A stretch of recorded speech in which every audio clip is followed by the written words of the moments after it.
Alexander and the Terrible, Horrible, No Good, Very Bad Day by Judith Fields.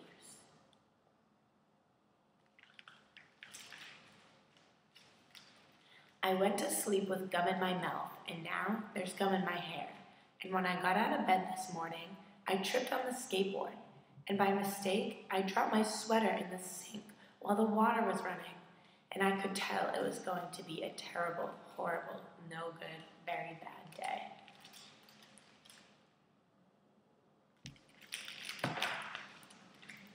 At breakfast, Anthony found a Corvette Stingray car kit in his breakfast cereal box. And Nick found a junior undercover agent code ring in his breakfast cereal box. But in my breakfast cereal box, all I found was breakfast cereal. I think I'll move to Australia.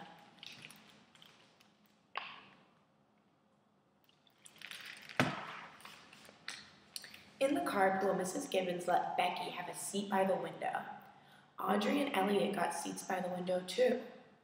I said I was being scrunched. I said I was being smushed.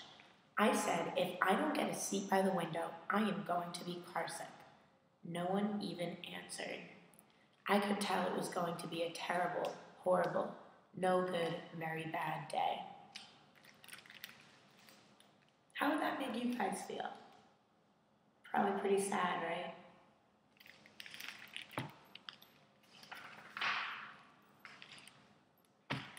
At school, Mrs. Dickens liked Paul's picture of the sailboat better than my picture of the invisible castle.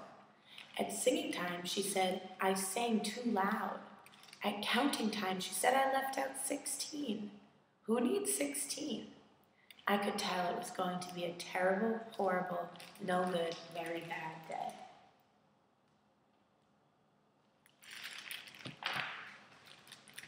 I could tell because Paul said I wasn't his best friend anymore.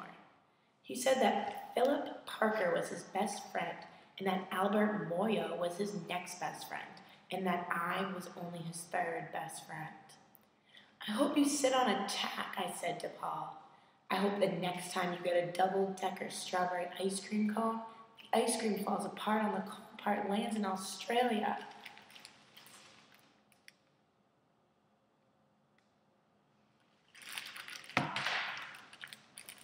There were 2 cupcakes in Philip Parker's lunch bag, and Albert got a Hershey bar with almonds. And Paul's mother gave him a piece of jelly roll that had a little coconut sprinkles on top. Guess who his mother forgot to put in dessert? It was a terrible, horrible, no good, very bad day.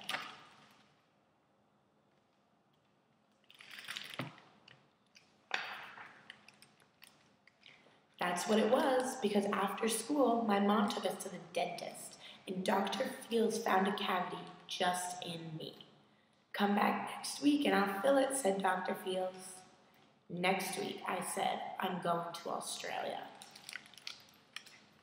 You guys think he looks upset in this picture here?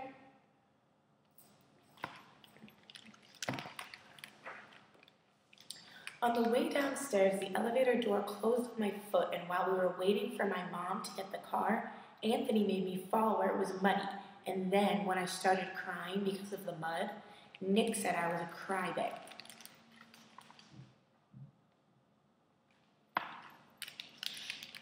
And while I was punching Nick for saying crybaby, my mom came back to the car and scolded me for being muddy and fighting. I am having a terrible, horrible, no good, very bad day, I told everybody. No one even answered.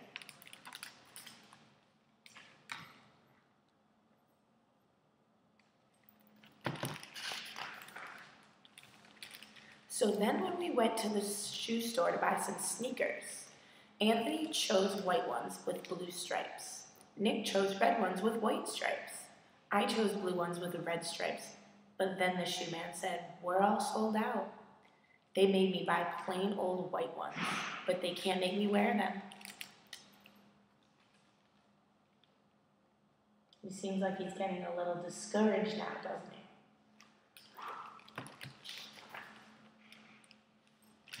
When we picked up my dad at his office, he said I couldn't play with his copying machine, but I forgot. He also said to watch out for the books on his desk, and I was careful as could be, except for my elbow. He also said don't fool around with his phone, but I think I called Australia. My dad said please don't pick him up anymore. It was a terrible, horrible, no good, very bad day.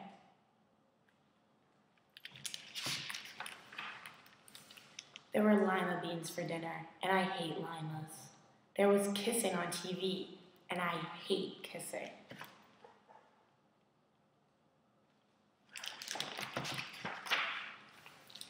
My bath was too hot, I got soap in my eyes, my marble went down the drain, and I had to wear my railroad train pajamas. I hate my railroad train pajamas.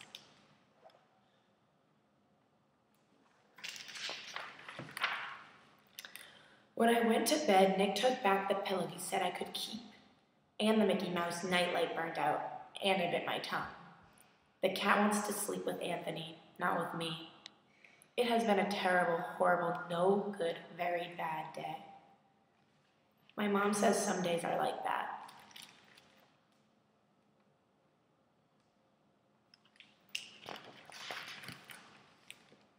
Even in Australia. And